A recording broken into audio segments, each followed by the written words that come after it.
As the fighting escalates, Russia has stepped more openly into the diplomatic arena. Russian officials say Iran has the right to defend itself against attacks by Israel and the United States. A senior Russian figure, Viktor Bondarev, also made explosive allegations regarding recent missile and drone attacks targeting Saudi Arabia and Oman.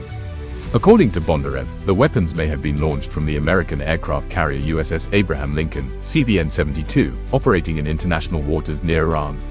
He claims the goal was to disguise the origin of the attack and shift the blame onto Tehran. At the same time, Russia and Iran appear to be increasing logistical cooperation. Moscow says it has delivered more than 13 tons of humanitarian aid and medical supplies to Iran to help address casualties from the ongoing conflict. And even in the shadow of war, the streets of Iran are filled with people. On Friday, millions gathered across Tehran and cities nationwide for International Quds Day, an annual demonstration expressing solidarity with Palestine and opposition to Israeli control of Jerusalem.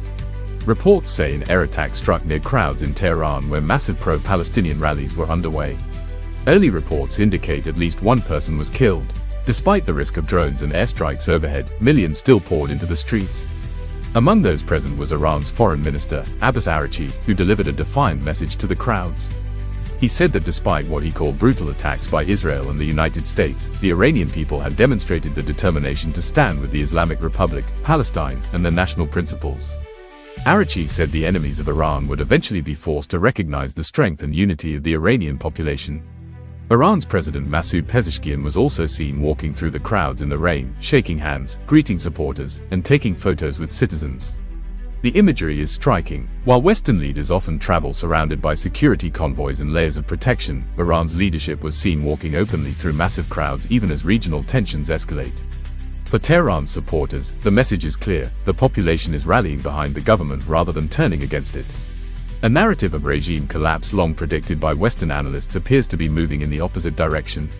Meanwhile, the conflict itself continues to intensify. Iran has launched waves of missiles toward Israel, with reports claiming strikes on areas around Tel Aviv, the country's economic and technological hub.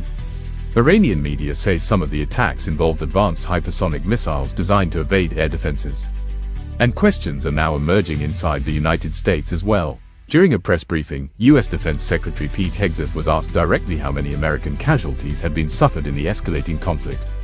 He declined to provide a number.